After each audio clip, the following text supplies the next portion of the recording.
ಭಯೋತ್ಪಾದನೆ ಸಂಪೂರ್ಣ ಮಟ್ಟ ಹಾಕುವ ಪ್ರತಿಜ್ಞೆ ಮಾಡಿರುವ ಭಾರತದ ನಿರ್ಧಾರದ ವಿರುದ್ಧ ಟೊರೊಂಟೊದಲ್ಲಿ ಖಾಲಿಸ್ತಾನಿಗಳು ಪ್ರತಿಭಟನೆ ನಡೆಸಿದ್ದಾರೆ. ಹಿಂದೂ ವಿರೋಧಿ ಮೆರವಣಿಗೆ ನಡೆಸಿದ್ದು ಪ್ರಧಾನಿ ನರೇಂದ್ರ ಮೋದಿ, ಕೇಂದ್ರ ಸಚಿವ ಅಮಿತ್ ಶಾ ಅವರ ಪಂಜರದಲ್ಲಿಟ್ಟ ಪ್ರತಿಮೆಗಳನ್ನಿಟ್ಟು ಆಕ್ರೋಶ ವ್ಯಕ್ತಪಡಿಸಿದ್ದಾರೆ.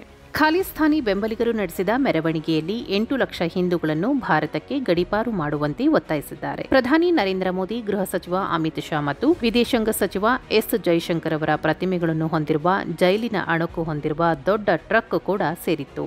ಕೆನಡಾದ ಮಾಲ್ಟನ್ ಗುರುದ್ವಾರದಲ್ಲಿ ಟೊರೊಂಟೊದಲ್ಲಿ ಹಿಂದೂ ವಿರೋಧಿ ಮೆರವಣಿಗೆ ನಡೆಸಲಾಯಿತು. ಮೆರವಣಿಗೆಯ ವಿಡಿಯೋ ಸಾಮಾಜಿಕ ಮಾಧ್ಯಮದಲ್ಲಿ ವೈರಲ್ ಆಗಿದೆ. ಖಾಲಿಸ್ತಾನ ಪರ ಗೀಚು ಬರಹದೊಂದಿಗೆ ಸಿಖ್ ಗುರುದ್ವಾರ ಮತ್ತು ಹಿಂದೂ ದೇವಾಲಯ ಧ್ವಂಸ ಘಟನೆ ಹಿನ್ನೆಲೆಯಲ್ಲಿ ಕೆನಡಾದ ಹಿಂದೂ ಸಮುದಾಯದ ನಾಯಕರೊಬ್ಬರು ಈ ವಿಡಿಯೋವನ್ನು ಪೋಸ್ಟ್ ಮಾಡಿದ್ದು ಖಲಿಸ್ತಾನಿ ಭಯೋತ್ಪಾದಕ ಗುಂಪಿನ ಸ್ಪಷ್ಟ ಹಿಂದೂ ವಿರೋಧಿ ದ್ವೇಷವನ್ನು ಖಂಡಿಸಿದ್ದಾರೆ. ಕೆನಡಾದ ಮಾರಕ ದಾಳಿ 1985ರಲ್ಲಿ ಏರ್ ಇಂಡಿಯಾ ಕನಿಷ್ಕಾ ವಿಮಾನದ ಮೇಲೆ ನಡೆದ ಬಾಂಬ್ ದಾಳಿಯನ್ನು ಉಲ್ಲೇಖಿಸುವ ಸಾಧ್ಯತೆ ಇದೆ. ಇದು 329 ಜನರನ್ನು ಬಲಿ ತೆಗೆದುಕೊಂಡಿತ್ತು. ವಿಮಾನವು ಮಾಂಟ್ರಿಯಲ್ನಿಂದ ಬಾಂಬೆಗೆ ಹೋಗುವ ಮಾರ್ಗದಲ್ಲಿ ಖಲಿಸ್ತಾನಿ ಪ್ರತ್ಯೇಕವಾದಿಗಳಿಂದ ದಾಳಿಗೊಳಗಾಗಿತ್ತು. ಕೆನಡಾದ ಪತ್ರಕರ್ತ ಡೇನಿಯಲ್ ಬೋರ್ಡ್ಮನ್ ಕೂಡ ಹಿಂದೂ ವಿರೋಧಿ ಮೆರವಣಿಗೆಯ ವಿಡಿಯೋವನ್ನು ಹಂಚಿಕೊಂಡಿದ್ದಾನೆ. ಖಲಿಸ್ತಾನಿ ಅಂಶಗಳ ವಿರುದ್ಧ ಕ್ರಮ ಕೈಗೊಳ್ಳುವಲ್ಲಿ ಮಾರ್ಕ್ ಕಾರ್ನಿಯ ಕೆನಡಾ ಜಸ್ಟಿನ್ ಟ್ರೂಡೋಗಿಂತ ಭಿನ್ನವಾಗಿದೆಯೇ ಎಂದು ಪ್ರಶ್ನಿಸಿದರು.